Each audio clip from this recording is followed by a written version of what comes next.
everyone. In this video, we are going to learn about ECMO.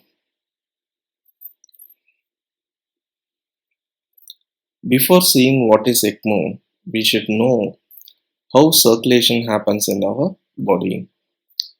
The veins carries deoxygenated blood from upper and lower extremities to the heart. The heart pumps the collected deoxygenated blood to the lungs, where it gets oxygenated and come back to heart, and through arteries, oxygenated blood is pumped through upper and lower extremities of the body, and the cycle continues. Here, the pumping function of the heart and the gaseous exchange function of the lungs been duplicated by extracorporeal circulation.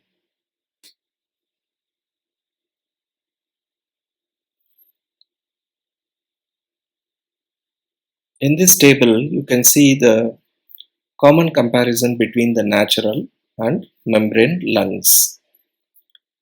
As you can see from this table, even though we try to replicate the function of the lungs, it is almost impossible for us to replicate the same structure of the lungs.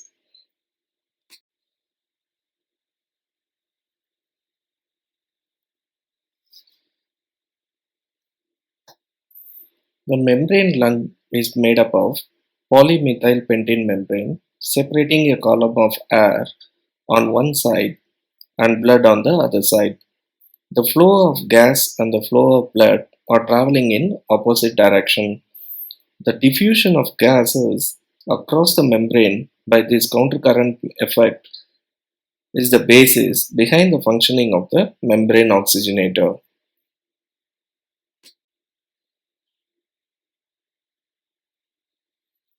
There are many methods of extracorporeal life support system which provides extracorporeal circulations.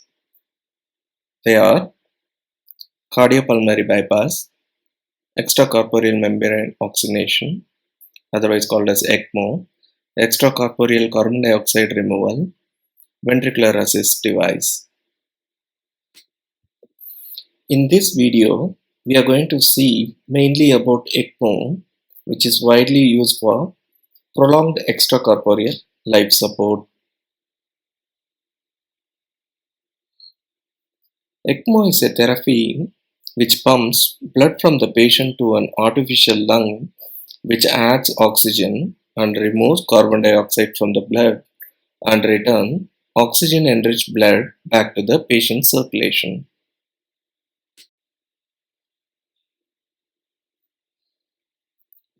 In this animation, you can see how normal blood circulation is replicated as ECMO circulation, replacing the function of heart and lungs with artificial pump and oxygenator. You can see the deoxygenated blood or venous blood being collected by SVC and IVC from upper and lower extremities, then pass through the right atrium, and then it is passed through the lungs where it gets oxygenated and collected in the left atrium, and then through the aorta the oxygenated blood goes to the systemic circulation. From the systemic circulation, after all the organs and tissues absorbs oxygen, it is again recycled back to the heart through SVC and IVC. The same is replicated here in this animation. As you can see, the pump and oxygenator does the same work of heart and lungs.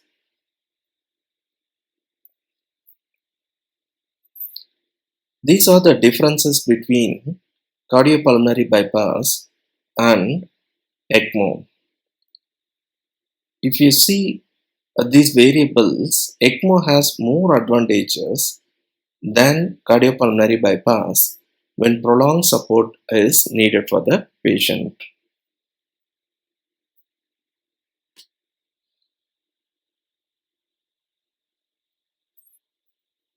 Why we need ECMO?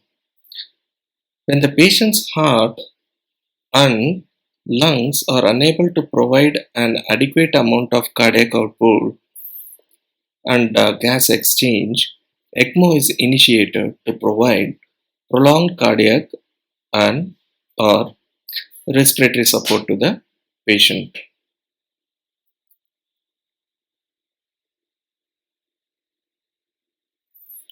ECMO is used to help patients whose lungs cannot provide enough oxygen to the body even with mechanical ventilator support. The lungs cannot remove adequate carbon dioxide even with the help of mechanical ventilator, and the heart, which cannot generate adequate cardiac output to maintain normal hemodynamics to the body. ECMO may also be used to support people with heart or lung disease that cannot be cured while they are waiting for an organ transplant as a bridge therapy.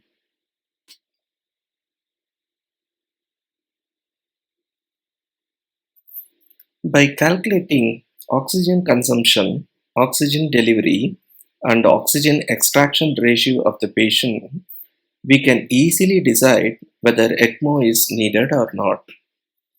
The amount of oxygen used by all the tissues of the body in aerobic metabolism is called as oxygen consumption. The amount of oxygen delivered to the peripheral tissues are known as oxygen delivery. The ratio of body's oxygen demand to delivery is called oxygen extraction ratio.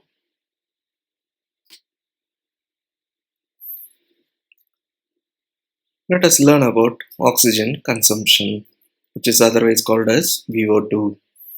The metabolic rate in normal resting adult is 3 to 5 ml per kg per minute. In children, it is 4 to 6 ml per kg per minute. In newborn and infants, it is 5 to 8 ml per kg per minute. VO2 is decreased by paralysis and hypothermia. VO2 is increased by muscular activity, infection, hypothermia, and increased levels of catecholamine and thyroid hormones.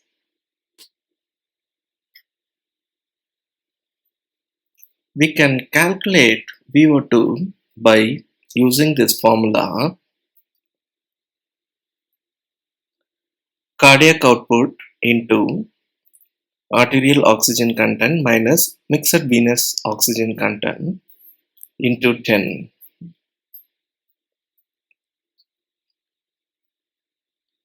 CaO2 and CvO2 can be derived by using these two formulas.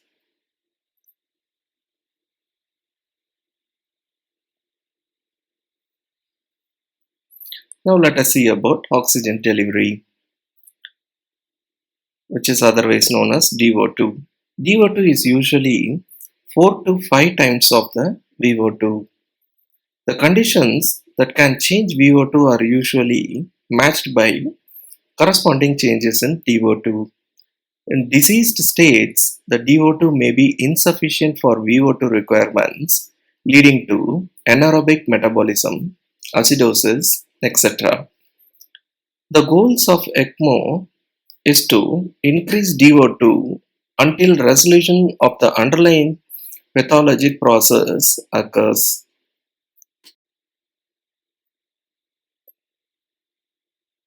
We can calculate DO2 by using this formula: cardiac output into arterial oxygen content into 10. CaO2 can be derived by using this formula.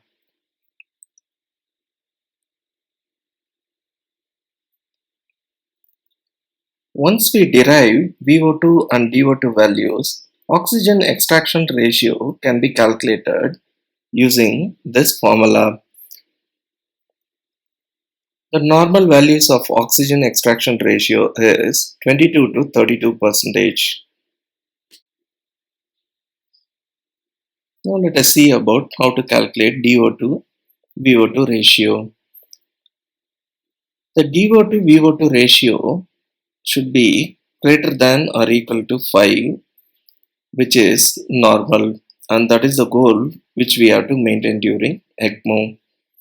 If DO2 VO2 ratio goes below 2, it shows it is inadequate, which can lead to supply dependent hypoxia and systemic acidosis with resultant organ failure, which is a main indication for ECMO.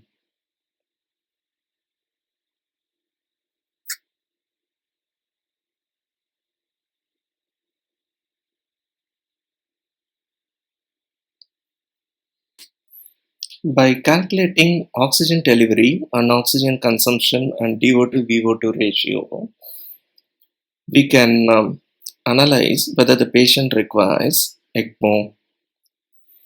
At rest, oxygen delivery exceeds oxygen consumption 5 times more than needs.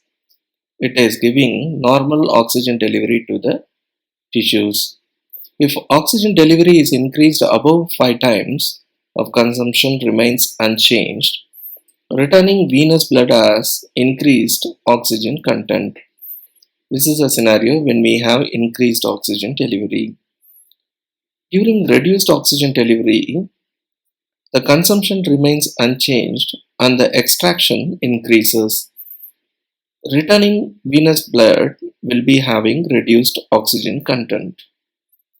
If oxygen delivery is reduced and consumption remains unchanged and extraction increases, returning venous blood will be having reduced oxygen content. This is critically reduced oxygen delivery to the patient.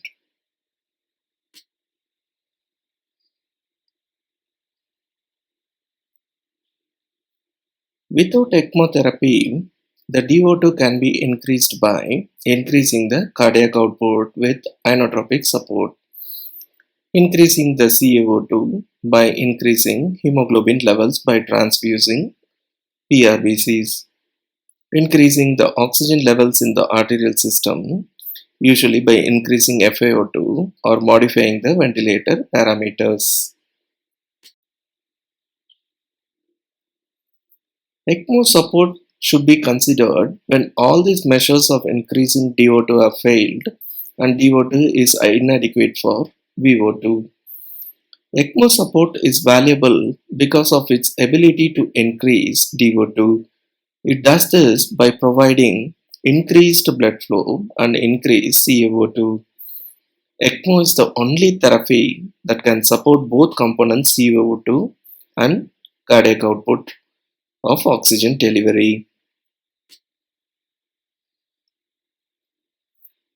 For a reasonable risk stratification, outcome prediction scores were developed to estimate the chances of survival of ECMO patients.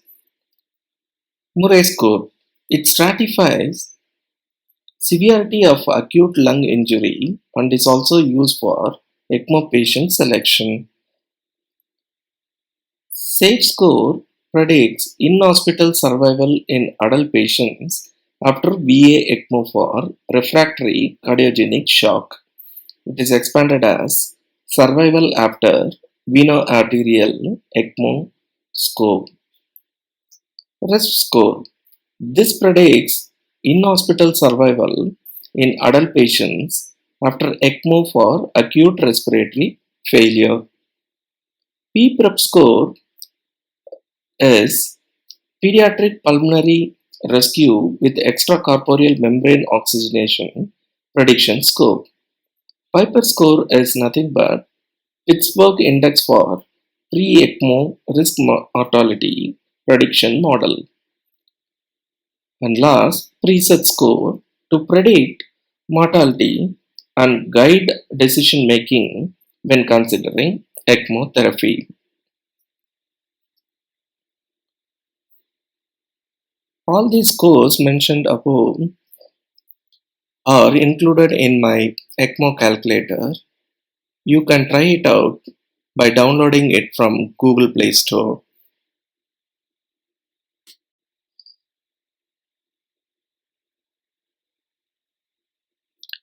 Components required for ECMO are pump and console, oxygenator and heat exchanger, coated tubing circuits, cannulas, oxygen air blender, heater cooler device, pressure and temperature modules.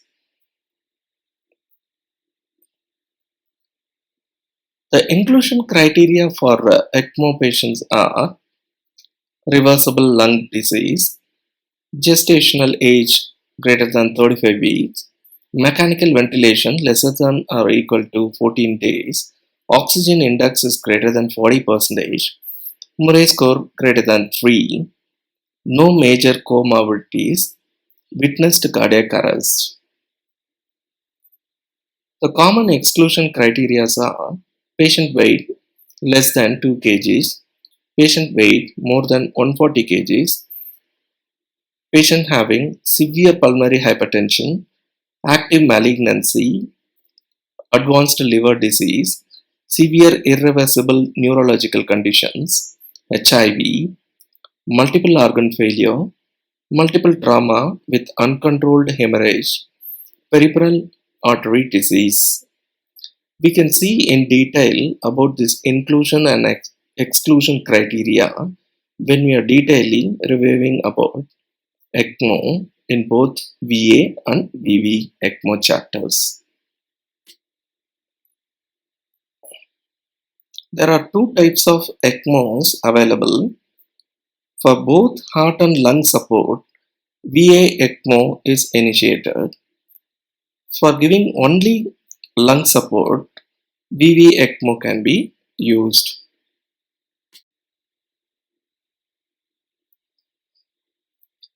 For patients with hypoxemia, the selection of ECMO can be done as shown in this diagram.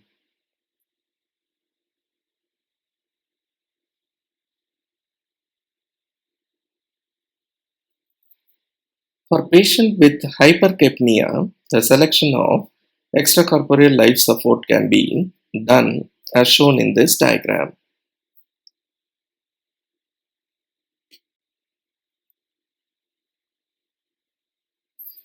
In VA ECMO, the blood is drained from the venous system and returned to the arterial system, bypassing the heart and lungs, which provides both respiratory and cardiac support. In this animation, you can see from femoral vein through the pump, the blood is passed into the oxygenator, which is deoxygenated blood, and then gets oxygenated, and through femoral artery, the oxygenated blood is given back to the system. This is called VA ECMO. In VV ECMO, which is otherwise called as veno-venous ECMO, the blood is drained from the vena cava or right atrium, oxygenating it and returning it back to the right atrium. It provides only respiratory support, whereas patient is dependent upon his or her own hemodynamics.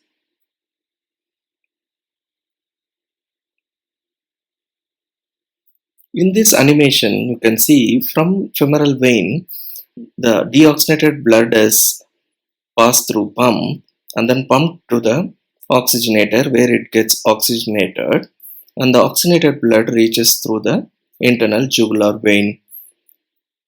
This is called veno-venous ECMO or VV ECMO.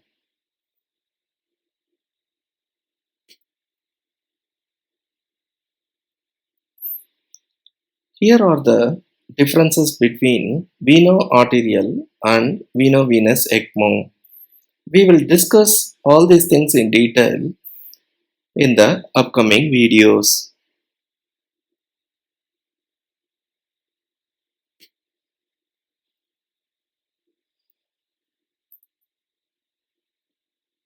Complications on ECMO.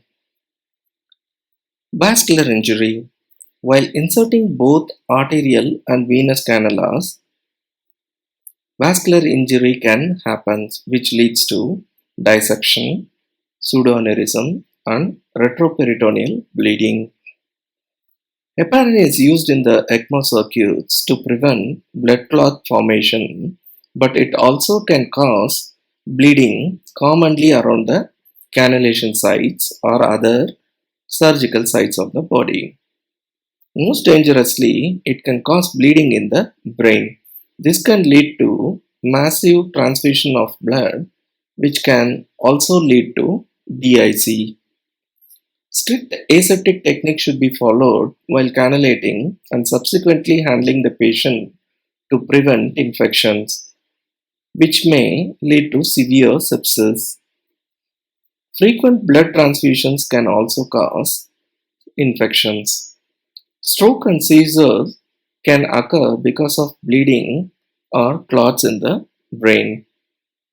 Obstruction to the blood flow caused by arterial cannula in the lower limb can cause limb ischemia.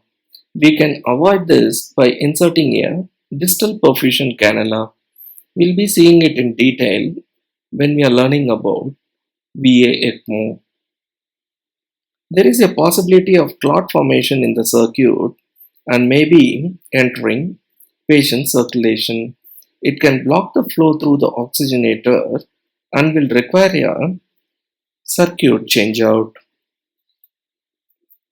Any leaks or breaks in the circuit can result in small quantity of air getting into the circulation, which can cause air embolism.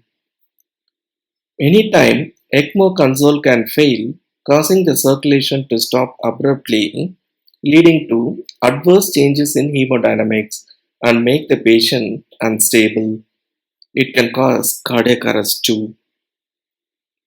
So these are all some of the complications of ECMO, but in future we'll be seeing in detail specifically to VA ECMO and VV ECMO.